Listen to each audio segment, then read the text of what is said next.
Olá, eis mais uma edição do Cai na Roda. A nossa entrevistada de hoje é Amanda Souto Baliza. Amanda é a primeira advogada trans eleita para Conselho Seccional da OAB de Goiás. Foi a primeira mulher trans a retificar seu registro profissional na OAB, em Goiás, após a alteração do seu registro. É presidenta da Comissão da Diversidade Sexual e de Gênero e ativista pelos direitos das pessoas LGBTI+. Realiza trabalho voluntário oferecendo assistência jurídica gratuita para pessoas trans de Goiânia em estado de vulnerabilidade. Amanda, gostaria muito de agradecer a sua participação aqui no Cai na Roda, que é o programa das jornalistas do GGN.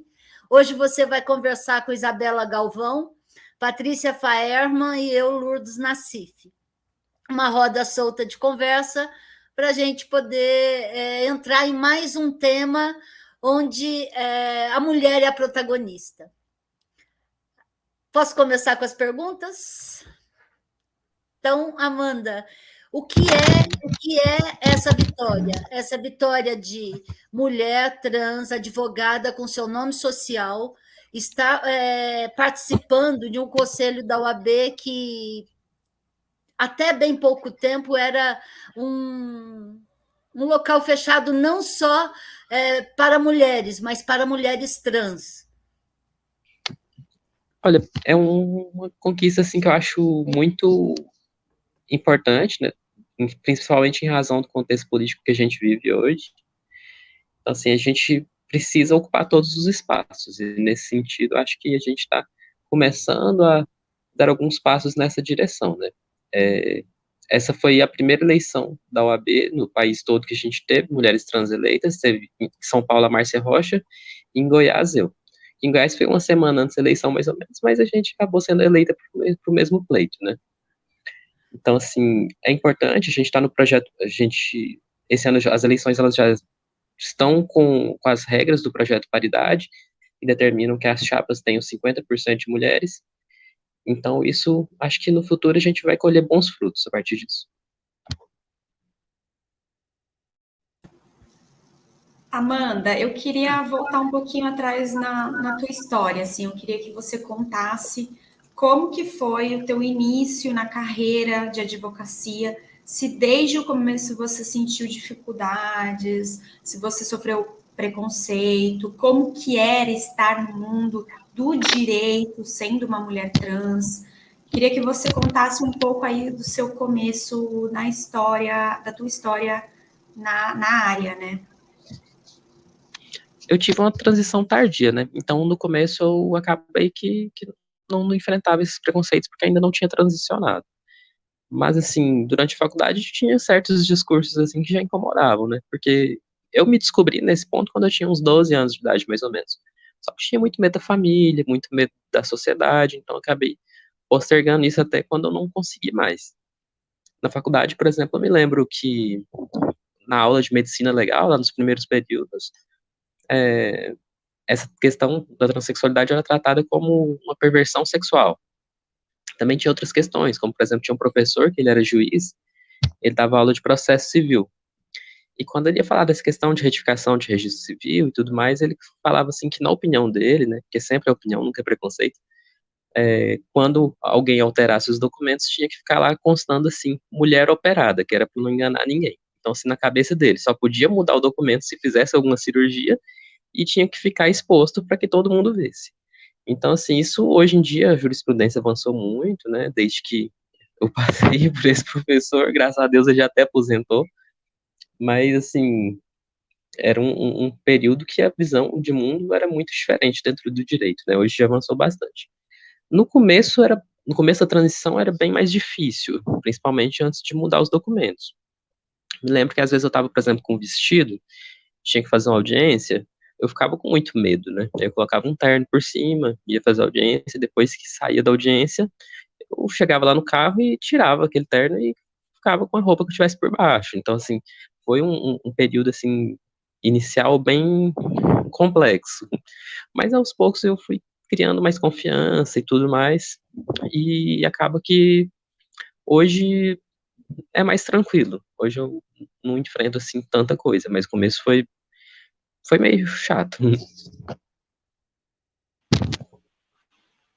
Amanda, a Lu comentou no começo, né, que você foi a primeira mulher trans a mudar o registro profissional depois da alteração do registro civil. Eu queria saber como foi esse processo para você e como você vê essa questão hoje na OAB, se é uma coisa que muitas pessoas trans estão conseguindo ou se ainda é uma questão. Então, eu queria que você comentasse sobre isso. Olha, até me surpreendeu quando falaram que eu fui a primeira lá, porque eu achava que era um procedimento bem comum, né? Mas, assim, aqui em Goiás eu até sei que tem outras pessoas trans que advogam, mas não as conheço, e são bem poucas. Então, assim, eu acho que em razão do número baixo de pessoas trans advogando, foi o primeiro caso. Mas foi bem simples. Depois que a pessoa faz o processo de retificação de registro civil, lá em cartório mesmo, que já altera a certidão de nascimento, é só chegar lá com os documentos novos e pedir a alteração. Então não tem muito segredo, foi bem tranquilo aqui.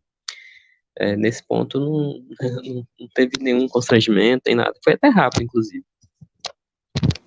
Amanda, só completando talvez essa informação que você deu, que tem poucas mulheres trans que você conhece aí na tua região, né, advogando na área do direito.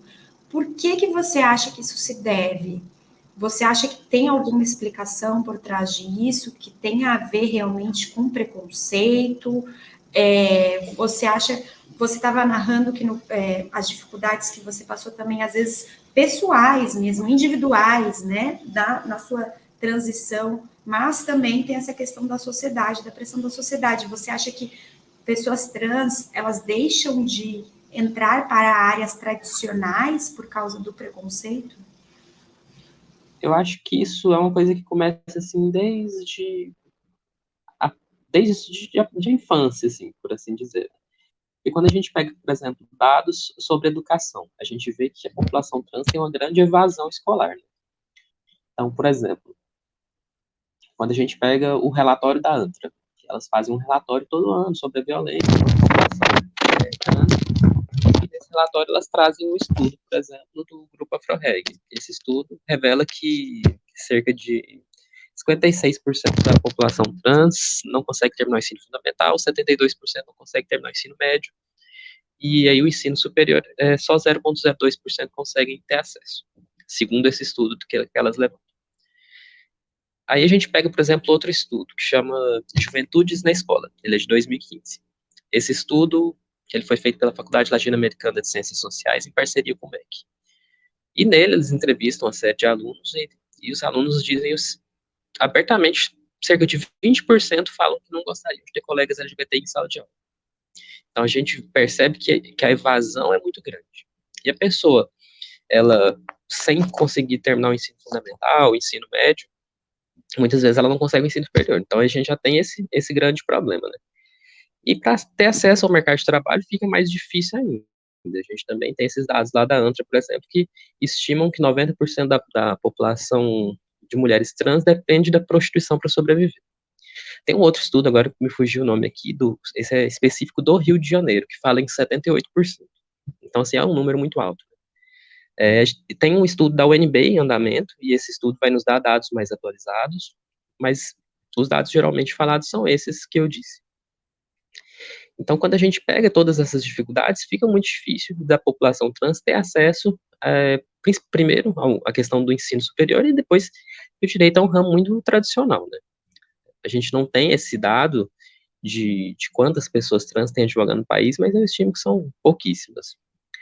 E tem também, em relação à questão do ensino, ano passado, por exemplo, eu sou da Aliança Nacional LGBTI+. Eu estou coordenando a área jurídica lá. Ano passado, nós fizemos uma parceria com a faculdade e nós liberamos 100 bolsas de estudo para pessoas trans. Nós não conseguimos preencher essas 100 bolsas de estudo porque a maioria das pessoas que nos procuraram não tinham ensino médio. Então, assim, tem um problema que vem desde antes. Não é só a questão de ser uma área tradicional, não é só uma questão, assim, dessas questões, assim, do preconceito da área. É uma questão, assim, de falta de oportunidades desde o início. Amanda, você está na Comissão de Diversidade Social e de Gênero.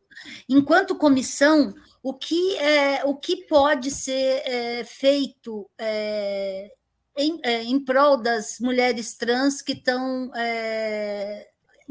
em prol de trans, né? Porque você também tem homem trans que estão começando ou tentando abarcar na profissão. Se a escolaridade é muito baixa, se o preconceito é muito grande e trans geralmente ou é da área artística ou é prostituição. Que ações podem ser realizadas com o auxílio da OAB que possam ajudar esse universo, essas pessoas? As comissões, elas atuam mais ou menos como um órgão consultivo ao conselho e à própria diretoria, né? Então, tudo que chega sobre essa questão, a gente faz pareceres e atua nesse sentido, mas também a gente pode acompanhar alguns casos, por exemplo, inquéritos, a gente pode acompanhar algum processo específico, caso a parte, o advogado peça para a gente. Então, a gente geralmente atua assim, mas a gente também faz parcerias com a sociedade civil, parcerias com o poder público. Nós estivemos presentes nesse processo de criação da delegacia especializada aqui de Goiás. Nós já fizemos, por exemplo, campanhas de doação de sangue, pessoas LGBTI doarem sangue, que ano passado era proibido. Então, a gente tem trabalhado nesse sentido. Qualquer pessoa pode participar da comissão, o regimento ele não exige que seja advogado, então, geralmente, são advogados, mas nem sempre. E a gente busca esse tipo de ações. Em relação, assim, à questão de acesso ao mercado de trabalho e tudo mais, geralmente é um trabalho que a gente faz mesmo pela sociedade civil. Na Aliança Nacional LGBT, a gente fez essa liberação das bolsas de estudo, por exemplo, e a gente também tem alguns projetos para que a pessoa consiga terminar o ensino médio, consiga terminar o ensino fundamental, mas são projetos que para que a gente possa liberar as bolsas de estudo, a gente precisa de financiamento, né? E nem sempre a gente tem esse recurso disponível, mas sempre que a gente tem, a gente oferta essas bolsas. Amanda, eu queria saber um pouquinho sobre o trabalho voluntário que você realiza, né, que você oferece assistência jurídica gratuita. E eu queria saber um pouquinho mais sobre esse trabalho, como veio a ideia, como é isso. Então, esse, na verdade, foi um projeto que eu achei até meio curioso você ter falado dele no começo, porque como é que essa história começou? Quando eu comecei a transição, eu fiquei desempregada, né? Eu perdi o emprego e não consegui emprego de jeito nenhum. Infelizmente, existe muita questão da passabilidade, né? E eu pensei assim, vou criar um projeto de assistência jurídica para pessoas trans em estado de vulnerabilidade. Só que, quando eu procurei as pessoas do movimento social aqui, as pessoas que eu procurei não me receberam. E eu falei assim, caramba, eu quero fazer alguma coisa, mas eu não sei como é que eu começo.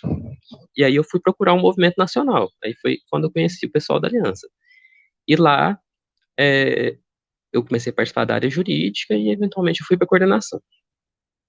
Lá a gente atende não só a população trans, mas toda a população, só que geralmente os casos que a gente atende são casos que envolvem o coletivo, né? Porque a demanda é muito grande, então a gente tem muita dificuldade de atender todo mundo individualmente. Mas a gente tem uma central de denúncias, e essa central de denúncias funciona da seguinte maneira: você sofreu alguma violação de direitos humanos, você vai lá na nossa central, aí nessa central você vai preencher os dados e a gente vai ver o que é o caso. Por exemplo, você registrou um boletim de ocorrência que sofreu uma transfobia, já tem, sei lá, 6 meses e até agora não teve andamento. Aí a gente vai oficiar a delegacia de polícia para perguntar, olha, por que já tem 6 meses e não aconteceu nada, não sei o que e tal. Esse é o trabalho que a gente faz, porque realmente a gente não tem essa condição de atender todas as demandas que chegam, porque é muita coisa. Mas daí não é só trans, são pessoas em situação de vulnerabilidade. É mais focado na população LGBTI+, mas a gente recebe denúncias de violações de direitos humanos no geral. No caso em Goiânia, que é o seu universo. A central. Hoje eu trabalho mais em âmbito nacional, né? Aqui em Goiânia, a gente tem nossas pessoas que cuidam aqui, mas geralmente eu trabalho na questão nacional. Então, a central, ela recebe do Brasil inteiro. Entendi, mas no caso de Goiânia, no caso de Goiânia, que eu estou falando que é o seu universo, não nesse projeto específico, mas é seu universo na profissão, é onde você atua.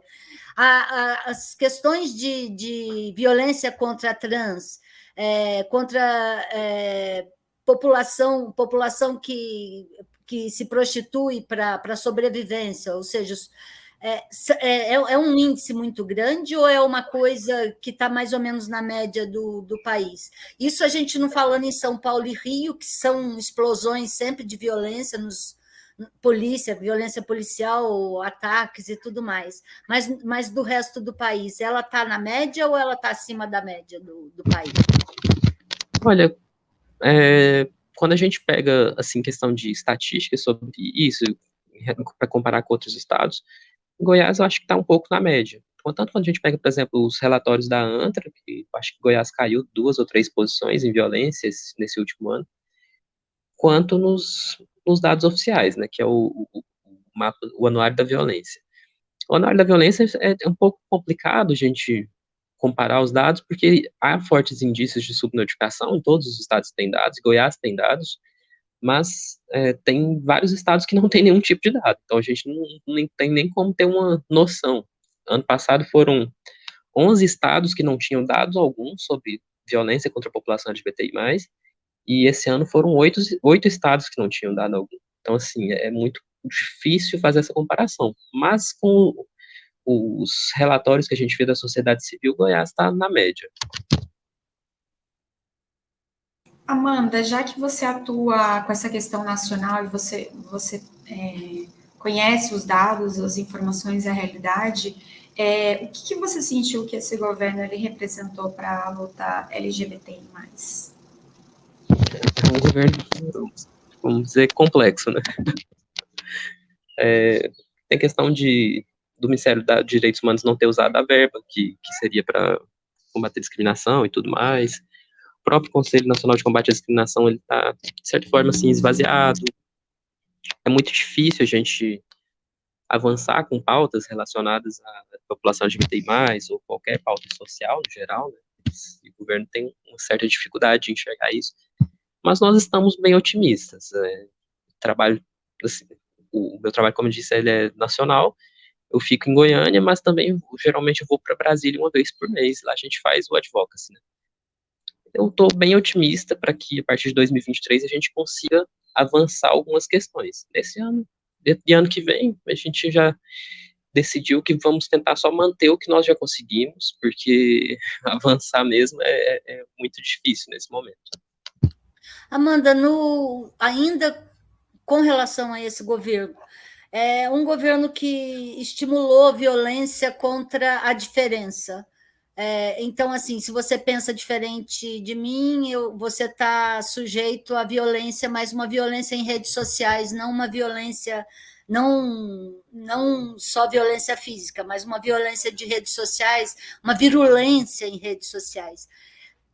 Isso eu estou falando, mas a sua percepção, esse período, esses 3 anos, quase 3 anos de governo, aumentou o número de ataques via internet para a comunidade, para os que são atuantes na área LGBTQIA+? LGBTI+. Eu falei o QIA, mas eu acho que é LGBTI+, né? A sigla que o movimento social geralmente adota é LGBTI+. Se quiser, depois eu até explico por quê, mas vamos responder a pergunta da violência primeiro. A questão da violência, quando a gente pega os relatórios da sociedade civil, que geralmente são os que eu considero mais confiáveis que os oficiais, a gente vê que a violência aumentou sim, e não para de aumentar, isso a nível de Brasil, e a internet ela se tornou um ambiente muito hostil, principalmente em redes sociais como Twitter, Facebook, que tem aquelas bolhas mais nessas câmaras de eco que vão reproduzindo aqueles discursos de ódio e a pessoa vai ficando imersa naquilo. E a tendência é que ano que vem seja um ano muito difícil, né? Porque ano eleitoral, e a gente sabe que em ano eleitoral o pessoal espalha todo o tipo de desinformação contra a população LGBTI+, né? Dá voto, então eles usam tudo que eles puderem usar para que eles consigam alcançar os objetivos deles. isso é uma questão muito complexa, porque antes, pelo menos, as pessoas elas tinham um pouco de vergonha de falarem dos preconceitos, né? Hoje, algumas pessoas sentem orgulho de se declararem preconceituosas. É um, um negócio, assim, muito estranho que aconteceu. O preconceito saiu do armário nesses últimos anos. O preconceito e a violência. Saíram todos do armário e vieram passear na rua, que a gente leva cada susto do que a gente vê, não é? A política do ódio, né? Da disseminação do ódio mesmo. Amanda, aproveita então para explicar para a gente a sigla. Só para complementar, eu já tive o desprazer de ver um advogado falando que ele teme pelo dia que os brancos serão açoitados pelos negros na rua. Olha só o nível de absurdo que esse povo fala. É uma coisa surreal. Sobre a sigla... E um advogado, né, Amanda? Ou seja, uma pessoa realmente que ela estudou, né? Uma pessoa informada. Não tem desculpa para falar um negócio desse. Sobre a questão da sigla, o LGBTI+, é usado porque é o que ficou definido na última Conferência Nacional LGBTI+, acho que 2016, 2015, um negócio assim. E foi a partir de um amplo debate com as pessoas que estudam o tema e tudo mais. Né? Por que as pessoas geralmente não usam o quê? Porque o P vem do queer, né, que é uma teoria norte-americana. Então, quando a gente coloca uma teoria dentro de uma sigla que geralmente retrata identidades, seja orientação sexual ou identidade de gênero, acaba confundindo mais do que ajudando. E o A, que são as pessoas assexuais, é porque elas não se organizaram politicamente ainda e não levaram pautas políticas para a conferência. Então, geralmente, o LGBTI+ é usado pelo movimento social em razão disso. Aí, todas as letras do LGBTI+, têm algum tipo de demandas políticas específicas. População de lésbica tem, por exemplo, muito estupro corretivo. População de trans tem demandas em relação à saúde. População intersexo tem demandas em relação à saúde também. A gente sabe que pessoas intersexo acabam sofrendo com cirurgias desnecessárias, verdadeiras mutilações. Então, todas essas letras elas têm demandas específicas. E o mais acaba englobando todas as outras letras, né? Todas as outras orientações sexuais, identidade de gênero, que são verdadeiros oceanos, né? A gente não... Acho que a gente nunca vai conseguir mapear tudo. O ser humano é muito diverso. E daí uma sigla que engloba tanta gente, LGBTI+, na mão, eu digo assim, na mão, da Damares Alves, que diz que menino veste azul, menina veste rosa. Então, a Damares não aceita o arco-íris, não aceita a diversidade. Então, estar na mão dessa forma, não poder lutar por políticas públicas, porque vai ser barrado ali na porta, é desanimador, é desalentador. Amanda, aproveitando que você estava esclarecendo a questão da sigla, eu também queria que você esclarecesse uma dúvida, porque eu vejo cada vez mais as pessoas deixando de usar o termo orientação sexual para usar o termo identidade de gênero. Tem alguma aí recomendação por parte do movimento de deixar de usar orientação sexual e começar a usar identidade de gênero? Não, são coisas diferentes, né? Orientação sexual tipo a sexualidade da pessoa mesmo. Por exemplo, gay, lésbica, bissexual. A identidade de gênero já é como a pessoa ela se enxerga. Né? No caso, a pessoa pode ser cisgênero, que é a pessoa que, quando nasceu, falou assim, é menina. E quando a pessoa cresceu, falou assim, não, realmente sou menina, a pessoa cis. E a pessoa trans também é o oposto. Ela falou assim, é menina, mas descobri durante a minha vida que eu sou menina. Aí é a pessoa trans. Tem as pessoas não binárias, tem outras questões também. Então, identidade de gênero está relacionada em como a pessoa se vê em relação ao gênero. Orientação sexual está relacionada do que ela gosta. Se fosse assim para fazer uma imagem, alguma coisa assim, como se a identidade de gênero tivesse na cabeça da pessoa e a orientação sexual no coração, do que ela gosta.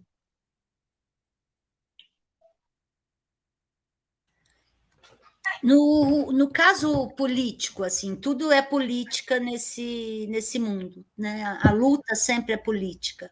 Então, assim, mesmo você estando na OAB, a sua luta é política por determinados temas.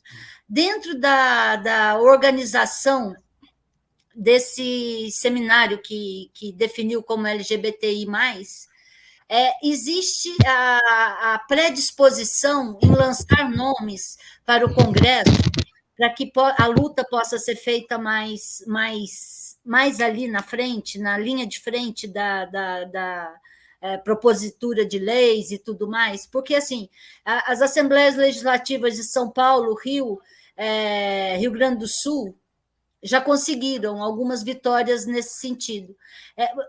Mas, a nível nacional, ainda não tivemos nenhum passo nesse sentido. Já tem essa proposta de luta? A questão de ocupar todos os espaços é muito necessário, né? Essa aqui é a minha filha do meio, a batalha. Está ocupando todos os espaços, ela está ótima. O ano passado, nas eleições de vereança, nós tivemos uma conquista assim, histórica. Eu participei do mapeamento de candidatos LGBTI+, que foram eleitos, e à época a gente conseguiu mapear 100 pessoas. Depois pode ser que tenha aparecido mais ou menos, mas assim, nos dias assim, após a eleição nós mapeamos 100, que é um avanço muito grande, que na anterior era bem menos, acho que era 68, uma coisa assim. Só de pessoas trans, nós elegemos 28 mulheres trans e um homem trans. E eu acredito que ano que vem há margem para colocar uma pessoa trans ali no Congresso. Eu acho que a Erika Hilton, ela tem eu acho que ela tem esse capital político, e ela deu uma entrevista recentemente, falando, se eu não me engano, que ela queria ser a primeira senadora trans do país. Eu acho que é bem possível que ela seja, mas não sei se já começa como senadora, né? Mas eu acho que como deputada, eu acho que é bem plausível de a gente conseguir. E é importante que a gente tenha pessoas LGBTI+ no Congresso. Recentemente a gente teve, por exemplo, o professor Israel, que saiu do armário enquanto homem gay. A gente tem o senador Fabiano Contarato. Então, assim, aos poucos a gente vai conseguindo ter pessoas lá dentro, né, que realmente sabem como é que é a discriminação no Brasil, como é que é o preconceito. Mas hoje nós temos bons aliados lá também. E a gente tem buscado a criação da Frente Parlamentar em respeito à cidadania LGBTI+, né? Que essa é a primeira legislatura que a Frente LGBTI+, não foi articulada. A gente precisa de 198 assinaturas, nós já estamos colhendo elas. A última contagem que teve, eu acho que a gente tinha umas 160, mais ou menos. Então, não está tão longe assim, não. Amanda, eu tenho uma dúvida, porque assim, a importância, né, da comunidade ocupar todos os espaços, como você falou bem, né?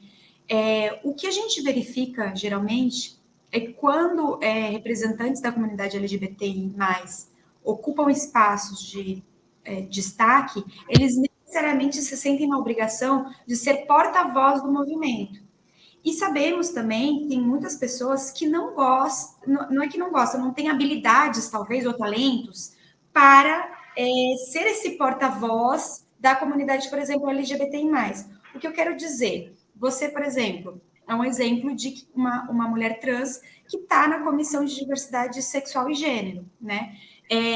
A importância de ocupar todos os espaços, inclusive aqueles não especificamente dedicados só à comunidade LGBTI+, senão comissão de direitos humanos, comissão de qualquer outro tipo de comissão dentro da OAB. Né? Eu queria que você falasse um pouco desse conceito de dentro da comunidade também ter a presença das pessoas em todos os espaços, não só aqueles estritamente ligados ao movimento LGBTI+.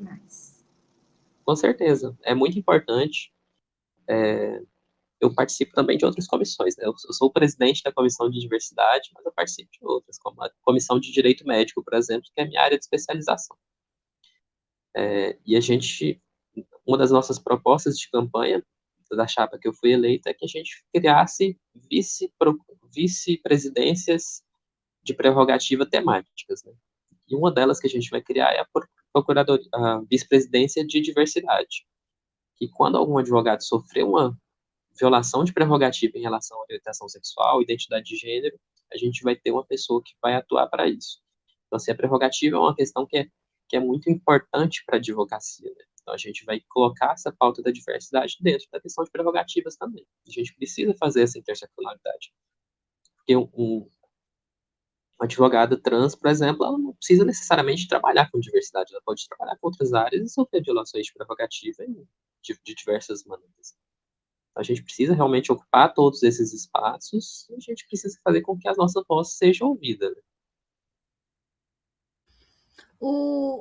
Não sei se você lembra, Amanda, mas o Fernando Haddad, quando era prefeito de São Paulo, ele instituiu uma bolsa para pessoas trans, para que tivesse oportunidade de voltar para a escola e pudesse se formar para dar um novo rumo na vida, ou seja, acabar o ensino médio, o ensino básico necessário para poder cursar uma universidade, para poder entrar no mercado de trabalho com outra perspectiva, né? Outra perspectiva.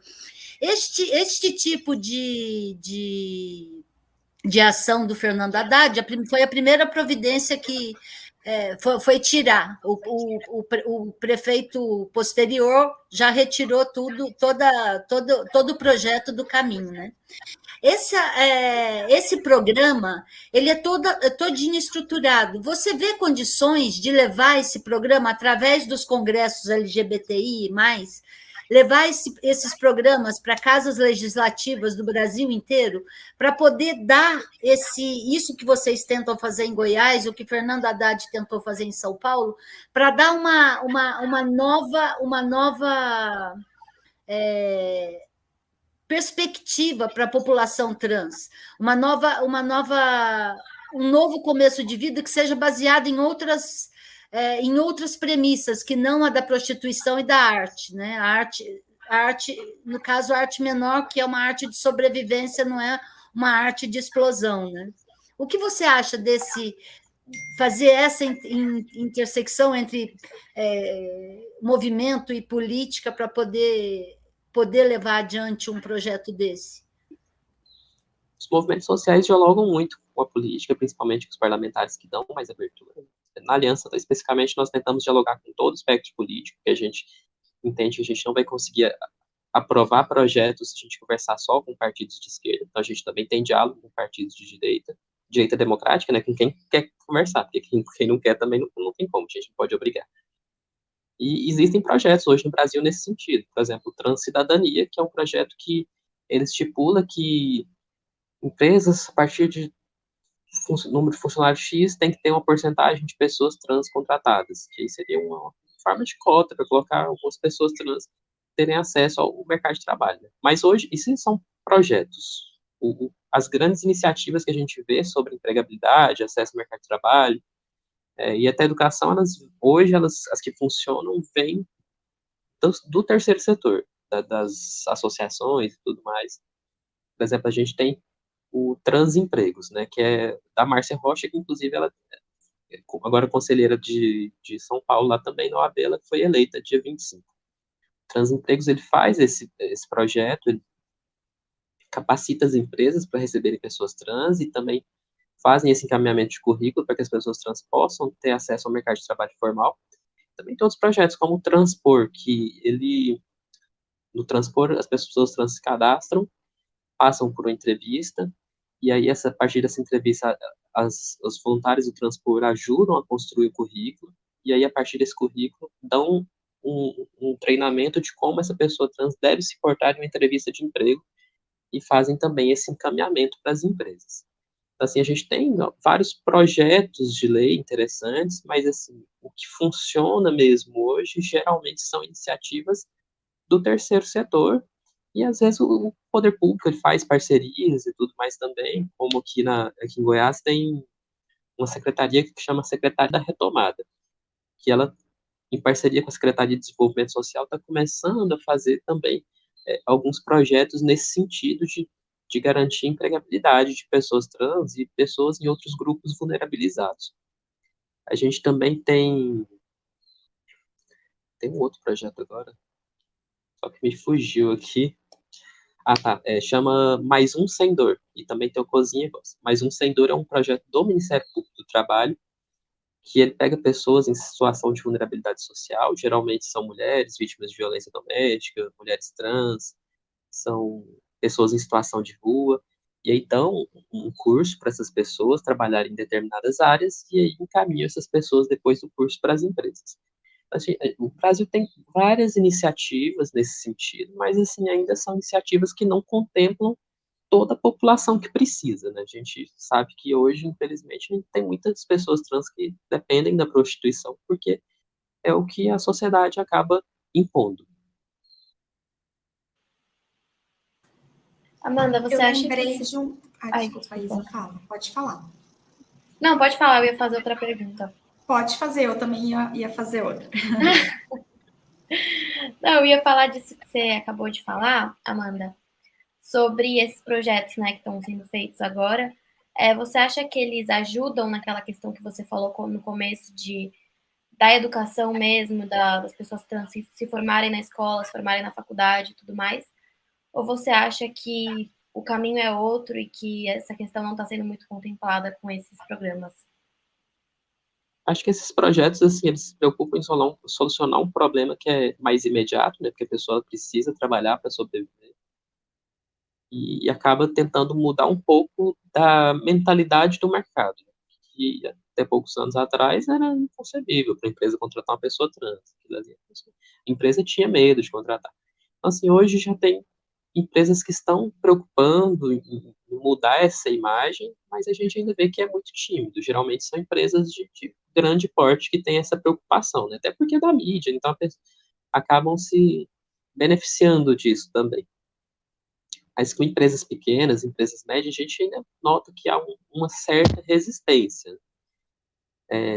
Eu também faço parte do Fórum de Empresas LGBTI+, representando a Aliança Nacional LGBTI+. Esse fórum tem cerca de 130 das maiores empresas do país que acabam debatendo a questão da diversidade dentro das próprias empresas. Como que a gente vai pegar essas pessoas, colocar aqui para trabalhar, qual é a melhor forma da gente garantir empregabilidade. Então, acontecem esses debates, eu participo do comitê jurídico do fórum, a gente vê as questões mais jurídicas, mas também tem diversas outras áreas do fórum que são debatidas. Né? Mas são empresas grandes que estão debatendo. A gente precisa que as empresas médias, empresas pequenas comecem a debater também, que é um grande desafio que a gente tem aí pela frente. Mas, assim, essa questão, eu penso que é uma questão muito mais profunda. Esses projetos, eles ajudam nesse momento, mas a gente precisa fazer com que as pessoas tenham acesso a uma educação não violenta, que elas não sofram bullying na escola, que elas não evadam da escola, que elas consigam ter todo esse acesso à educação, para que depois elas tenham acesso à empregabilidade também. Só que a gente não pode esquecer as pessoas que já evadiram da escola. Então, esses projetos, eles são importantes nesse sentido. A gente tem que trabalhar nas duas frentes. Tem que continuar com esses projetos, ampliar, mas a gente também tem que garantir com que as pessoas tenham acesso a uma boa educação. Amanda, eu ia mudar um pouquinho de assunto, porque eu lembrei de um caso, que eu li, no caso, né, o Marcelo Semer, que ele é membro da Associação de Juízes para a Democracia, ele relatou uma vez nas redes sociais dele que ele atendeu uma mulher trans que foi ao seu escritório, né, precisando do serviço dele e tal, como advogado, e ele perguntou para a pessoa, para a mulher, qual era o nome dela. E, de forma um pouco envergonhada, ela falou o nome masculino dela, porque ela não tinha feito a atualização do registro civil, né? E aí, em seguida, ele foi e perguntou para ela assim, mas qual que é o seu nome de verdade, né? E aí ela sorriu, se sentiu mais confortável e falou o nome feminino dela, o nome de mulher que ela assumia. Eu queria que você contasse um pouco disso, porque, assim, não sei se você pessoalmente passou por alguma situação similar, ou se você viu ou conhece mulheres trans que passam por situações assim, que às vezes, talvez por resistências outras, resistências familiares, da sociedade de modo geral, ainda não fizeram, né, a mudança de nome no registro civil, e se sentem nessa situação de digo meu nome masculino, digo meu nome feminino, o que eu faço? E que você contasse um pouco, né, sobre essa situação que acontece. Né? Isso é uma situação muito complicada, né? Eu me lembro que antes de eu retificar o registro civil, eu ia algumas vezes em um barzinho que tem aqui em Goiânia com as amigas, e sempre que eu chegava na recepção era um sacrifício, porque a recepcionista nunca queria usar o nome social. A gente sempre tinha que conversar com o gerente, porque o gerente determinasse que usasse o nome social na comanda, mas a recepcionista mesmo sempre tinha essa resistência. Então, assim, é uma situação muito complicada, porque as pessoas, elas acabam reproduzindo esses preconceitos. Hoje a gente tem muita normativa sobre movimento, ou sobre nome social. A gente tem o decreto 8.727, a gente tem resoluções para usar nome social do MEC nas escolas, nas faculdades, a gente tem resolução do Banco Central, a gente tem resolução para usar no SUS, a gente tem muitos atos normativos que falam sobre isso. Só que as pessoas acabam desrespeitando, aí, não sei se por preconceito, por falta de conhecimento mesmo de todas essas resoluções e tudo mais, mas é uma situação muito constrangedora, né? E aí tem a questão do nome social, que é aquele documento que mostra os dois nomes, né? O nome de registro civil e o nome que a pessoa escolheu para si. E tem a retificação de registro civil, que é quando a pessoa faz alteração na certidão de nascimento, e aí, a partir dessa alteração, vai tirar todos os documentos depois só com o nome que ela escolheu. É um processo bem mais trabalhoso, só que tem um problema, porque hoje já pode ser feito em cartório, mas alguns estados realizam a cobrança mesmo se a pessoa tiver auxílio da Defensoria Pública. Então, às vezes, a pessoa está numa situação de vulnerabilidade social gigantesca, e aí, para ela poder ter o direito à identidade dela, ela acaba tendo que gastar R$ 500, R$ 600, R$ 1.000. Então, isso assim, é uma barreira muito grande que acaba sendo imposta em alguns lugares, essa barreira financeira. E a pessoa acaba passando por todos os tipos de constrangimento simplesmente por causa disso. Recentemente, a gente teve aqui em Goiás um caso de um banco que foi condenado porque o banco não queria deixar a pessoa usar o nome social no cartão de crédito. Um absurdo. Então, assim, tem muitas coisas que acontecem em relação ao preconceito, que justamente porque aquela pessoa que está trabalhando ali na ponta, ela não tem uma capacitação, não tem conhecimento, porque, assim, em questão de normativa, a gente tem bastante. E a gente tem o projeto de lei João Neri também, que ele foi apresentado pela deputada federal Erika Cocai. A solenidade foi 2 semanas atrás, eu até participei do lançamento. Ele estabelece uma questão interessante para o nome social, que é a possibilidade de, quando a pessoa tem o documento do nome social, que é esse que vem os dois nomes, que o nome de registro civil ele venha só as iniciais. Então, a pessoa que pegar aquele documento, ela não vai ter como saber qual que é o nome de registro civil, só o nome social, que é um avanço interessante também. Mas o ideal seria democratizar o acesso à retificação de registro civil mesmo, que essas cobranças, que eu considero super abusivas, não fossem realizadas e quem quisesse fazer tivesse acesso da maneira mais democrática possível. Amanda, existem diferenças entre estados para essas burocracias para troca de nome ou é uma coisa só no país inteiro? A questão de documentos exigidos é uma coisa só para o país inteiro. Agora, a questão da cobrança, aí que varia de estado para estado. Alguns cobram, outros não cobram, e aí acaba que em alguns lugares a pessoa tem essa dificuldade muito grande porque ela não tem o dinheiro. A pessoa ela fica sem esse direito à identidade porque ela não tem como pagar. No caso da pandemia, você trabalha com pessoas que estão em estado de vulnerabilidade. Vulnerabilidade significa várias coisas, desde estar sendo agredido pelo companheiro, pela companheira, até a questão de não poder trabalhar porque a sua atividade não pode ser exercida na pandemia, seja ela qual for, mas não pode ser exercida. Então, nós tivemos aqui em São Paulo, por exemplo, eu cheguei a conversar com um rapaz que fazia ponte entre organizações da sociedade civil e prostitutas trans, prostitutas cis, que estavam impedidas de trabalhar na pandemia porque a sua atuação dependeria de rua e contato. Vocês, dentro desse conselho, existe algum encaminhamento dessas pessoas em situação de vulnerabilidade por impedimento de exercer a profissão e assistência social e assistência de alguma forma? Existe essa liga entre OAB e sociedade civil? A OAB geralmente faz alguns projetos, assim, no sentido de arrecadar alimentos, essas coisas assim, para realizar uma doação, esses tipos de coisa. Sobre isso, essa questão da prostituição especificamente, houve uma atuação muito grande pela sociedade civil mesmo.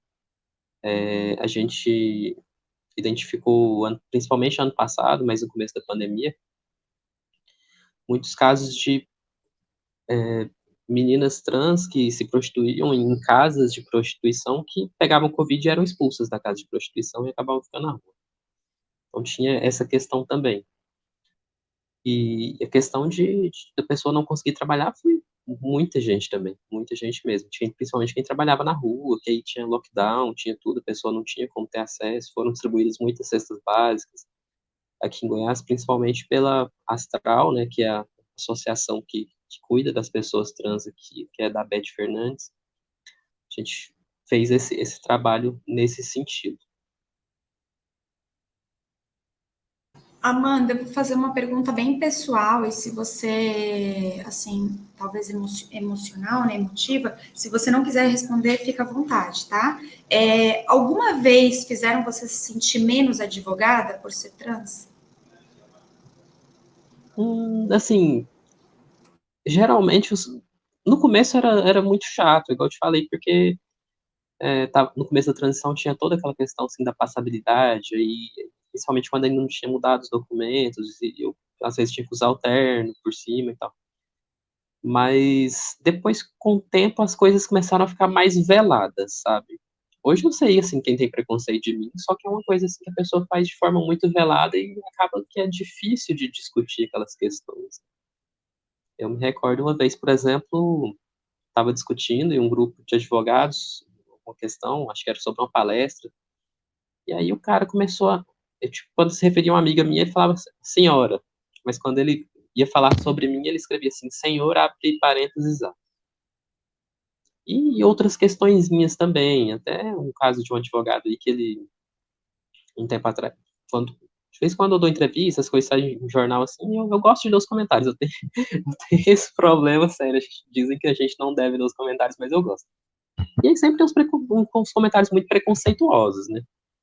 E aí teve um específico, um comentário bem transfóbico, e o cara curtiu o comentário, né? E aí, alguns dias depois eu o encontrei. E ele veio conversar comigo como se nada tivesse acontecido, né? Como se ele não concordasse com aquela afirmação que a pessoa tinha colocado ali. Eu conversei com ele tranquilamente e tal. Ele até pediu para tirar uma foto comigo no final. Mas assim, hoje as questões elas acontecem muito de maneira velada.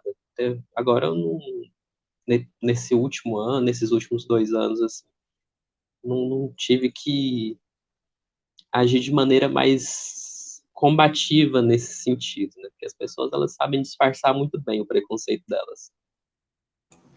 Amanda, dizem que quando não aprende pelo amor, aprende pela dor.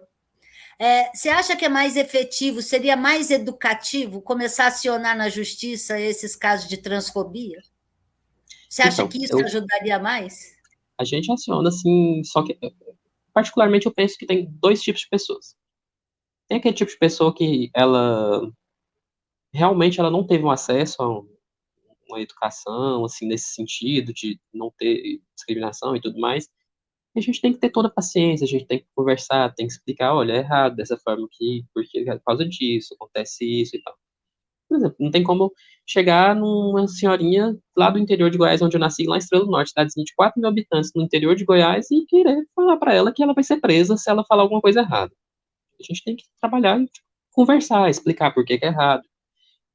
Esse é o meu ponto de vista, né, com essas pessoas. Mas tem pessoas que elas usam da discriminação para elas ganharem poder, ganharem voto, ganharem dinheiro, ganharem audiência.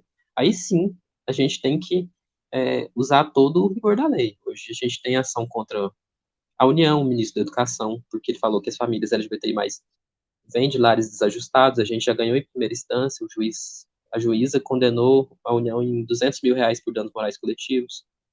Nós temos a ação contra aquele apresentador de televisão que eu prefiro não citar o nome aqui, mas vocês sabem quem que é. Contra aquela pastora também que fez associação entre o HIV e pessoas e gays. A gente tem ações contra essas pessoas todas. A gente entende que quando a pessoa usa da discriminação para ganhar alguma coisa é muito grave. Mas, no geral mesmo, a questão da educação é muito importante. Agora, essa pessoa, mesmo tendo a oportunidade de aprender, de ter a educação, se ela continuar insistindo, a gente pode judicializar também. E aí a gente encontra algumas barreiras nesse sentido, porque quando a gente fala de crime de LGBTfobia, por exemplo, o titular da ação penal, que é quem tem direito de entrar com essa ação, é o Ministério Público. E, às vezes, o que a gente entende que é um crime de LGBTfobia, o promotor entende que não é. E aí fica difícil, porque se ele não quer entrar com a ação, a gente não pode entrar com a ação. Porque se ele entende que não é, quem tem o direito de entrar com a ação é ele, não é a gente. E a gente pode até recorrer dessa decisão de arquivamento, mas não é sempre que a gente consegue reverter. Então, é educativo, entrar como ação é uma medida educativa, então, porque se para aquela senhorinha do interior existe uma conversa para explicar o motivo, quando a pessoa usa de forma inadequada, que é para se promover de alguma forma, você citou várias formas, então a ação passa a ser educativa, porque também vai atingir a senhorinha, ou seja, ela vai ficar sabendo porque é uma pessoa conhecida. Então, você acha que ela pode ser educativa nesse sentido? Acho que pode sim, pode acabar inibindo, né? Porque muitos preconceitos eles são incentivados por pessoas que têm um grande alcance. Aquele caso do apresentador mesmo, nós fizemos uma campanha de desmonetização contra ele, em parceria com o Sleeping Giants. Eu vi essa campanha foi das exitosas do Sleep Giants. Sim. A gente fez uma parceria muito boa com o Sleeping Giants, e a gente entrou com essa ação civil pública também, e é uma ação que está tramitando no Rio Grande do Sul. Então, assim, tem uma série de questões que a gente faz nesse sentido, uma série de ações, que geralmente elas são contra essas pessoas que agem de maneira preconceituosa a todo momento, né? A gente não pode permitir que isso aconteça. As pessoas têm que entender que não tem mais espaço para isso.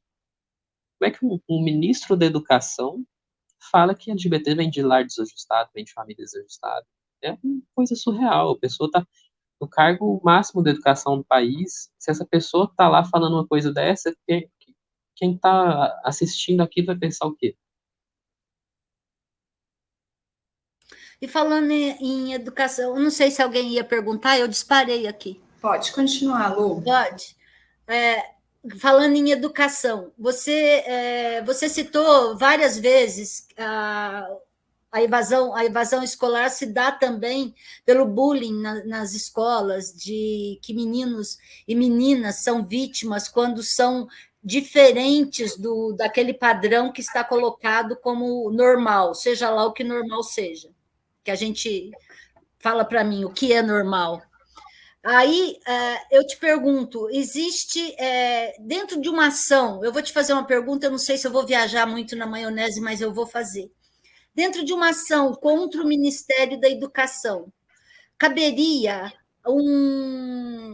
a obrigação, obrigar o Ministério da Educação a instituir em escolas uma matéria que seria uma aula de cidadania, empatia, seja o que for, para evitar que bullying estragasse a vida das crianças já ali naquele momento, por falta de conhecimento, por falta de orientação, por falta de respaldo de professores que possam ensinar o verdadeiro sentido de cidadania e empatia? Existe uma ação no STF nesse sentido, mas eu te confesso que agora me fugiu o número aqui de cabeça. Viu? Mas tem a pauta da educação é uma pauta muito disputada no Brasil hoje. Nós tivemos aí mais de 10 ações no STF contra essas leis que se espalharam aí de escolas sem partido, né, que queriam proibir ensino de gênero e sexualidade dentro das escolas. A STF derrubou todas, acho que ainda tem 3 em andamento, mas também tem uma ação que é no sentido de obrigar as escolas a combaterem esse tipo de bullying. Eu não vou me recordar o número aqui agora de cabeça, mas Não, o existe. número não é importante. Importante que tenha uma ação lá no STF para isso. Meninas, por favor, eu não quero tomar posse aqui da nossa entrevista. Tá perfeito, Lu. Eu acho que é isso, assim. Os temas principais acho que a gente tratou bem, né? Amanda, qual que é a luta hoje principal das mulheres trans, além dessa questão da educação, além da justiça, né, que você trabalha diretamente com isso, com direito, justiça? Qual que é a luta para as mulheres trans hoje no Brasil? A Vou luta chutar, é diária saúde. delas. Saúde é muito importante. Acho que assim anda muito bem, anda junto com a empregabilidade. A empregabilidade ela acaba gerando muitas das situações que acabam ocasionando em violência. A pessoa ela não tem acesso ao mercado de trabalho formal e aí acaba tendo que recorrer a alguns outros tipos de trabalho que estão mais expostos à violência. Eu acho que esse é um ponto que a gente tem que trabalhar bastante. Mas em relação à saúde, também há questões assim que são muito importantes. Por exemplo, da última vez que eu fiz essa contagem, a gente só tinha 6 ambulatórios trans no país que fazem as cirurgias do processo transexualizador. Olha só, ficam nos grandes centros e só 6 no país. Então, a pessoa que está no interior, ela muitas vezes não vai ter acesso. E as pessoas que têm acesso esperam 10 anos numa fila. Isso sem contar a questão dos exames rotineiros, né? Porque quando a gente muda o documento, ainda tem um outro detalhe. Um homem trans, por exemplo, que ele precisa ir ao ginecologista, o sistema às vezes bloqueia, porque fala assim, uai, homem ginecologista não pode. Então tem uma ação no STF também nesse sentido. O ministro Gilmar Mendes ele deferiu uma liminar, dia 28 de junho, para que o SUS deixasse de fazer esses bloqueios e adaptasse o sistema. Não sei se o SUS já adaptou o sistema, mas existe essa determinação do STF para que adapte. E aí o que acontece? Quando bloqueia, o gestor tem que fazer a liberação manualmente. E nas capitais, até que o gestor já sabe como que funciona isso. Só que lá no interior, muitas vezes não sabe. Então, o sistema bloqueia e aí ninguém sabe como é que libera e a pessoa trans fica sem acesso a uma consulta, por exemplo.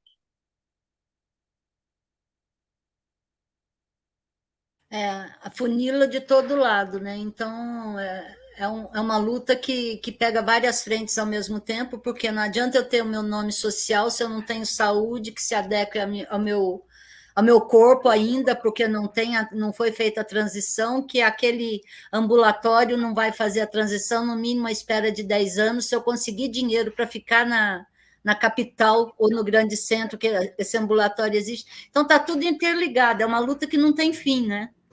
Sim. A situação econômica, né, que daí também vai naquela causa da educação, que não consegue se formar, não consegue emprego. É tudo interligado, é um ciclo, né? Infelizmente que... São vários tipos de violência. Várias frentes de luta, vários tipos de violência. Amanda, chegamos ao nosso final aqui. A prosa está boa, a prosa está educativa, muito educativa, porque precisamos entrar mais fundo em determinados temas, porque é assim que a outra parte da educação é assim que vem. É com uma conversa aberta, é com uma entrevista, é onde as pessoas podem se reciclar em termos de informações, em termos de necessidades. Eu agradeço demais a sua participação aqui no nosso Cai na Roda, meio desfalcadinho hoje, mas cai na roda ainda com as jornalistas do GGN. E gostaria de dizer que o GGN está de portas abertas para as demandas, precisando de um palanque, nós somos um palanque natural, um portal de notícias, vocês podem usar a nossa voz também para a luta, que é uma luta nossa, não é uma luta de vocês, é uma luta nossa. Você pode contar conosco. Obrigada, Amanda. Muito obrigada. Foi muito, realmente educativo. Muito, muito bom. Fico feliz. E a Isabela desmutou. Quer falar também.